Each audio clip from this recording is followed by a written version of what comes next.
എല്ലാവർക്കും നമസ്കാരം. ഇന്നത്തെ ടോപ്പിക് എന്ന് പറയുന്നത് ഹെൽപ്പ് ഈച്ച് അതർ.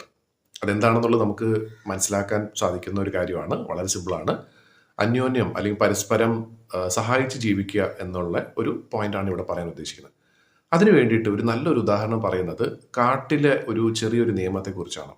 അപ്പോൾ കാട്ടിലെ നമുക്ക് എല്ലാവർക്കും അറിയുന്ന ഒരു സംഗതി എന്ന് പറയുന്നത് കാട്ടിലെ രാജാവ് എന്ന് പറയുന്ന മൃഗം സിംഹമാണ്. സിംഹം പലപ്പോഴും ഒറ്റയ്ക്കാണ് സഞ്ചരിക്കാറുള്ളത് എന്നൊക്കെ നമ്മൾ പറഞ്ഞു കേൾക്കാറുണ്ട്. അതുകൊണ്ട് തന്നെ ഞാൻ എൻ്റെ ജീവിതത്തിൽ ഒറ്റയ്ക്കേ ഞാൻ ജീവിക്കുകയുള്ളൂ. എനിക്ക് ആരുടെയും സഹായം വേണ്ട. കാരണം ശക്തന്റെ ഒരു പ്രതീകം എന്ന് പറയുന്നത് സിംഹമാണ്. സിംഹം ഒറ്റയ്ക്കായതുകൊണ്ട് ഞാനും ഒറ്റയ്ക്കാണ് എന്നാണ് വിചാരിക്കുന്നത്.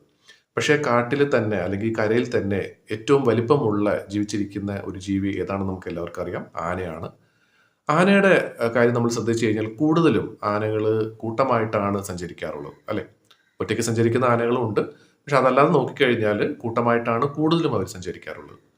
ഇത്രയും വലിപ്പവും ഇത്രയും ശക്തിയുള്ള ഒരു മൃഗം ഒറ്റയ്ക്ക് എന്നാ പിന്നെ ജീവിച്ചാൽ പോരെ? ഒരിക്കലും അങ്ങനെ ചെയ്യാറില്ല. കൂട്ടമായിട്ടാണ് ജീവിക്കുന്നത്.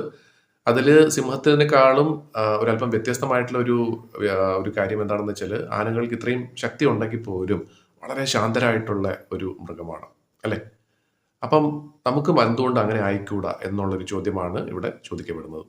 എന്നുവെച്ചാൽ ഒറ്റയ്ക്കാണെങ്കിൽ പോലും ശക്തരാണ്. പക്ഷെ കൂട്ടായ്മയോട് കൂടി അതിലേക്കാളും നമ്മൾ ശക്തരാകണം എന്നുള്ളൊരു കാര്യമാണ് ഇവിടെ പറയുന്നത്.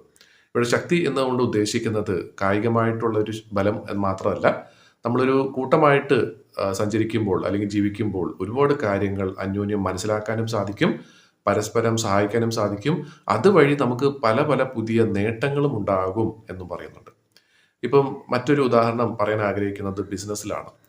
ഒരു ബിസിനസ് നടത്തുന്ന ഒരു വ്യക്തി കൂടുതലും ചിന്തിക്കുന്നത് എന്താണെന്ന് വെച്ചാൽ, ഞാൻ മനസ്സിലാക്കിയ കാര്യം ഞാൻ മാത്രം ചെയ്താൽ പോരെ? എൻ്റെ രഹസ്യം എന്തിനാണ് മറ്റുള്ളവരോട് ഞാൻ പറഞ്ഞു കൊടുക്കേണ്ടത്?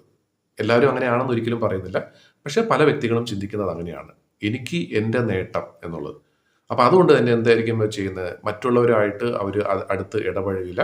ഇനി അഥവാ അങ്ങനെ ഒരു വ്യക്തിയായിട്ട് സംസാരിക്കുകയാണെന്നുണ്ടെങ്കിലും അവരുടെ സ്വന്തം നേട്ടത്തിന് അല്ലെങ്കിൽ സ്വാർത്ഥ താല്പര്യത്തിന് എങ്ങനെ ഒരു ഗുണമുണ്ടാക്കാം എന്നുള്ള ഒരു കാര്യത്തെക്കുറിച്ച് ചർച്ച ചെയ്യാൻ വേണ്ടി മാത്രമായിരിക്കും മറ്റൊരു വ്യക്തിയായിട്ട്, ബിസിനസ് ചെയ്യുന്ന ഒരു വ്യക്തിയോ അല്ലെങ്കിൽ ആരെങ്കിലുമായിട്ട് സംസാരിക്കുന്നത്.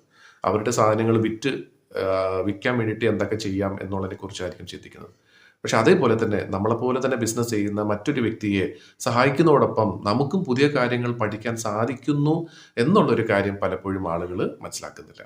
അപ്പം ഇത് ബിസിനസ്സിലോ അല്ലെങ്കിൽ കാട്ടിലുള്ള നിയമം മാത്രമല്ല, ജീവിതത്തിൻ്റെ വലിയൊരു നിയമമാണ് ശരിക്കും ഈ പറഞ്ഞത്. മറ്റുള്ളവരെ സഹായിച്ച് നമ്മൾ ജീവിക്കുമ്പോൾ നമുക്കും നേട്ടം ഉണ്ടാകുന്നു, അവർക്കും നേട്ടം ഉണ്ടാകുന്നു. അതേപോലെ നമുക്ക് നാളെ എന്തെങ്കിലും ഒരു ആവശ്യം വന്നു കഴിഞ്ഞാൽ ആ പറഞ്ഞ ആളുകളും നമ്മളോടൊപ്പം നിൽക്കുകയും ചെയ്യുകയാണ്. അപ്പോൾ ഒറ്റയ്ക്ക് നിൽക്കുന്നതിനേക്കാളും വളരെയധികം ശക്തിയോടുകൂടി തന്നെ നമുക്ക് ജീവിക്കാനും പ്രവർത്തിക്കാനും സാധിക്കും ഒരു കൂട്ടായ്മയോട് കൂടി. അപ്പം എല്ലാവർക്കും ഈ ചിന്ത ജീവിതത്തിൽ നടത്തി കൊണ്ടുവരാനായിട്ട് സാധിക്കട്ടെ എന്ന് ആശംസിച്ചുകൊണ്ട് നിർത്തുന്നു. നമസ്കാരം.